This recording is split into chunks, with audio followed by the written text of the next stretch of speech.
Good evening and welcome back to CNN Money Switzerland. I'm Ana Maria Montero with a look at your top stories this Tuesday, the 30th of June.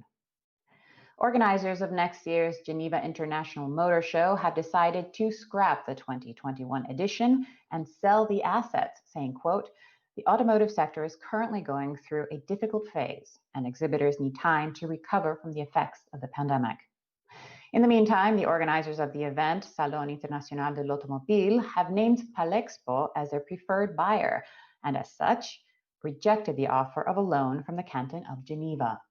The auto show reported losses of about 11 million Swiss francs due to the cancellation of the 2020 edition. And it seems Switzerland is celebrating life after lockdown by going shopping. According to the latest data published this morning by the Swiss Federal Statistical Office, Swiss retail figures showed a jump of 6.6% on a yearly basis in May, a notable rebound from the revised slump of 18.8% in April. And the KOF economic barometer is also on the rise, and in this case, for the first time in 3 months. The forward-looking indicator points to a slight improvement in the outlook for the Swiss economy for June, although sentiment remains muted by the pandemic. According to KOF, even though the downward trend in individual sectors of the economy has halted and the sentiment in the industrial, services, and construction sectors is starting to improve, the situation is still, quote, very serious.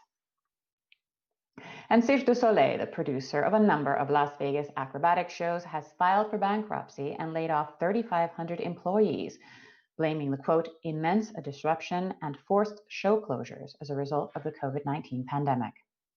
According to multiple reports, the Montreal-based company is drowning in nearly $1 billion in debt that is becoming increasingly difficult to manage as its productions remain suspended.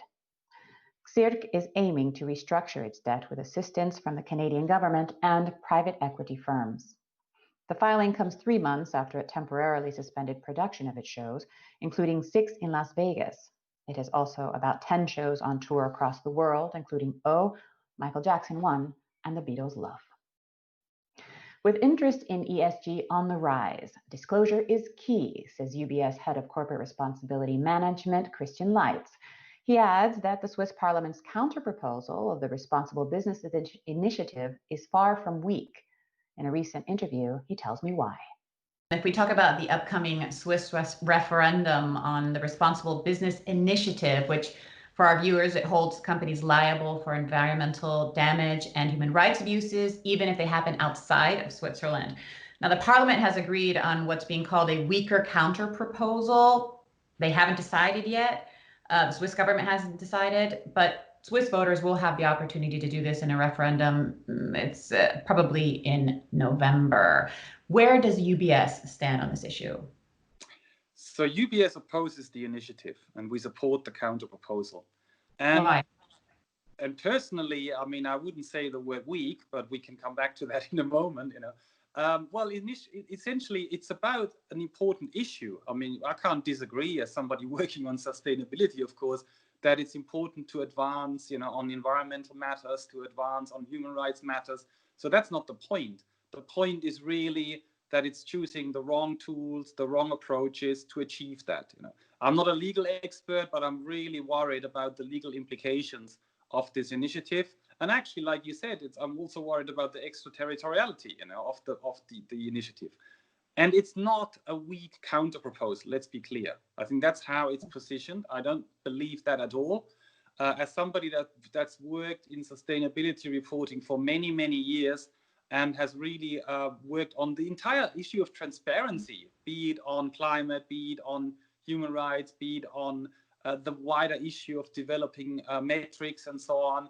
This is a critical way and a critical tool that many around the globe, otherwise there wouldn't be so many initiatives by government and regulators, that many around the world are putting emphasis on. I mean, take the Task Force on Climate-Related Financial Disclosures, just as the word says, disclosure is really the key. It's the key to transforming towards a more sustainable future. So what would you propose that the initiative do differently? Well, I'm not sure that I want to make the initiative change. That's not my job, I just feel that in terms of the way that you've used also the word weak, I feel that the the counter proposal is, of course, in my view, misrepresented, because people assume that just because it's reporting in inverted commas, it can't be action.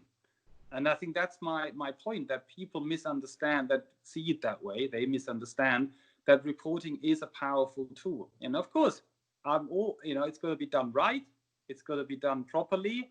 We've got to have the right metrics. And when I look at my colleagues, for instance, in asset management, that's what they exactly work on. They're trying to get more and more companies disclose the kind of numbers that we need to, for instance, understand the climate topic better, understand how companies are exposed to climate. You need good transparency, you need good metrics to be able to do that. And actually, at the end of the day, to be able to challenge companies on that. So transparency as a tool to challenge, I think that's a critical piece to the story.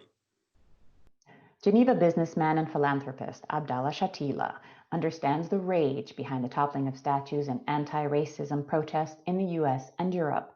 Last year, he paid some 600,000 euro to buy Nazi memorabilia at a German auction, intending to burn the items, which included some of Hitler's belongings.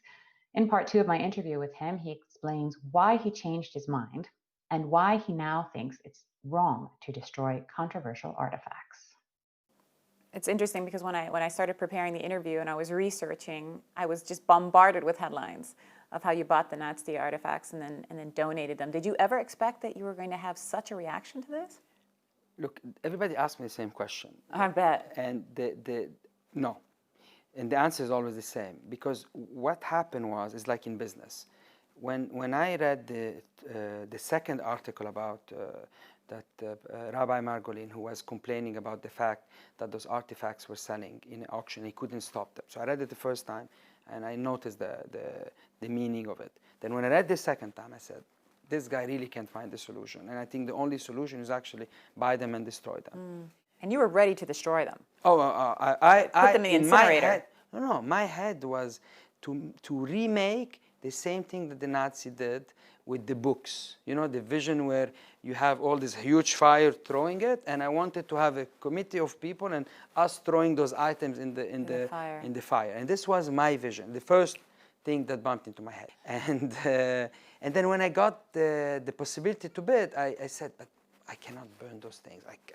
My name is Abdallah Chatila. I come from Lebanon, and I have a business. I have to be very careful. And this is where I woke up from dreamland, la la land, to reality land. And I say, we have to think quietly about what to do. I said, we have to give it to Israel. So I called them up. I said, look, guys, I'm going to donate you. I'm going to try to buy those stuff, the Hitler stuff or the Nazi stuff, and I'm going to donate it to you for you to see if Yad Vashem, who is the Holocaust Museum, would be happy to take them, or if you want to destroy them, or if you want to give them to someone or do something with that. It's not my place. I feel that in my generation, for me, the representation of evil is Hitler. But we live in an evil world. So for us to have the propaganda of Hitler coming back again with the rise of the populism that is happening in the last 5-6 years in Europe, with the rise of racism, of anti-Semitism, it was just, we needed to stop it. So the taking down of statues around the world of people that represent racism or anti-Semitism? I think it's 100% correct. I think we live in a world, we should not let the place, we should, two things that are very important. And one of the things why I was very happy that Yad Vashem kept the items, is that I felt how important it is to show to the future generation that Hitler and Nazis really did exist. And owning those items, keeping them well kept in the Holocaust Museum, and keeping the history alive, not the memory alive, the history alive, is key. Because that's the fine line, right? You have if you have these statues, for example, in the U.S., I think of the Confederates, or the cases in the UK, make a museum. In Belgium. Make a museum. So don't educate people. Don't take them out of the eyesight. Don't destroy them. Just make a museum and show the world that those people have existed and why they have existed. Because the question is not the World War II has happened. 50 million have perished. 6 million Jews. Can we go back in time? We cannot go back in time. The only thing we can do is avoid this from happening again. Same thing with racism in America. This poor guy is killed. Was he killed? He's killed. Can we go back? We cannot go back in time. But can we today make the difference for somebody else to get killed? Yes, we can. And to be able to do this is to keep history alive. And to keep history alive is not to put a statue of a guy in the middle of a square. It's to make a museum, to give the education to people, to explain why at the time they did certain things, but today, seen with our eyes of today, we cannot accept what has happened in the past. We can't accept what happened in the World War II. We couldn't accept what happened with the secession war in the States. We cannot accept what had happened with Floyd months ago. But we need to keep history alive. Can we go back? We cannot go back. Can we make a difference today? We should make a difference today. The US government once warned that America can't turn into Italy. But now Italy is faring much better against the coronavirus than the US. CNN's Ben Wedeman is in Rome with the story. Italy was the canary in the coronavirus coal mine. Proof that the virus would not stay in China. I saw it firsthand. You just need to look at the death notices here. This woman died on the 7th of March. This man died on the 8th of March. This woman died on the 7th of March. Americans looked on in horror. The U.S. Surgeon General warned them to take heed. We have the same number of cases now that Italy had 2 weeks ago, and we have a choice to make. Do we want to really lean into social distancing and mitigation strategies and flatten the curve, or do we just want to keep going on with business as usual and end up being Italy? Comparing the two countries from the start of their respective outbreaks, it's clear American cases spread much faster. Today, Italy has flattened its curve. The United States has not.